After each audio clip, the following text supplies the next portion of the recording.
G'day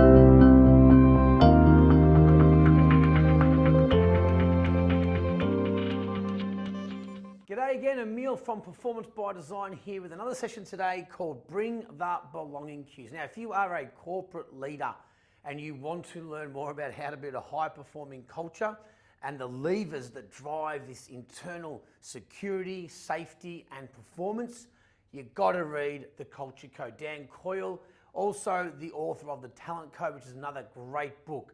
The Culture Code talks a lot about this concept. He dives into a whole series of different high-performing teams, from sport to Navy SEALs to even thieves in England who stole diamonds. Quite interesting how cohesive a team they were.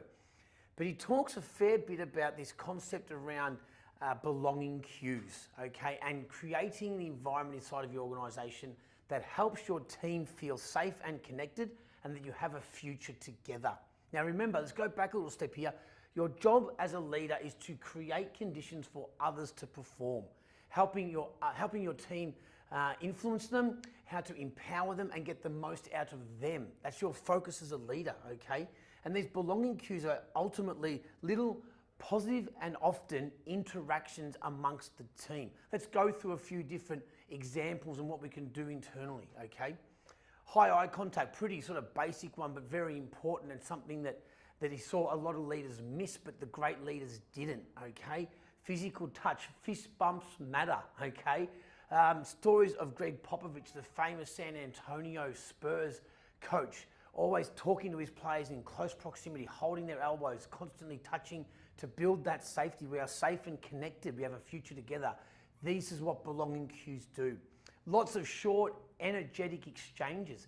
That's why physical space inside of your office matters. How can you set things up? I know Google spends millions of dollars, and even in the early days before they were the Google we know today, they were always concerned about how do we have our team have little and often interactions that breeds that open dialogue, which is really important, okay?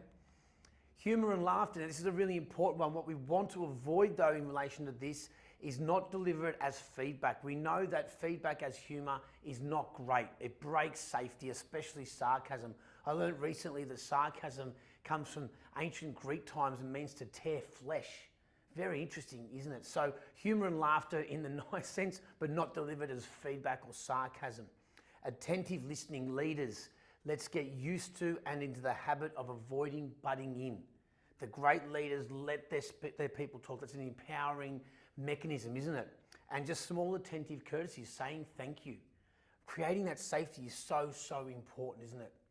And again, you're going to see us talk a lot about psychological safety in these sessions, because this is such an important part of seeing your team speak up when they're going through adversity, raise challenge quicker, so we can work together. We're smarter and stronger together.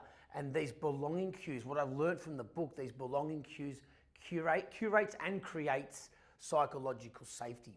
So the question for you today out of the session, how would you rate your level of bringing belonging cues into your team? Give you a score out of 10, but then a better question around helping bring it more to the forefront. What rituals and structures, okay, in putting into your schedule, make it real.